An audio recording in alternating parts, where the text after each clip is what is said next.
నమస్కారం ఘంటారావానికి స్వాగతం. ముందుగా ప్రధానాంశాలు. ఆపరేషన్ సింధూర్ పై ఢిల్లీలో అఖిలపక్ష భేటీ. దాడుల గురించి విపక్షాలకు వివరించనున్న కేంద్రం.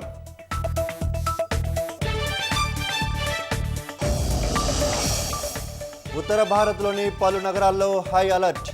ఎల్లుండి వరకు 21 విమానాశ్రయాల మూసివేత.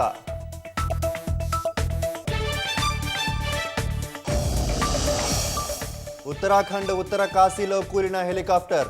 5 మృతి, 2 తీవ్ర గాయాలు.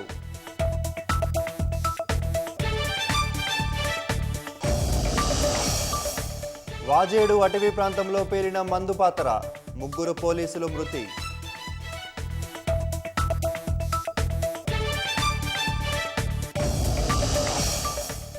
అకాల వర్షాలతో అన్నదాతలకు అరిగోసలు.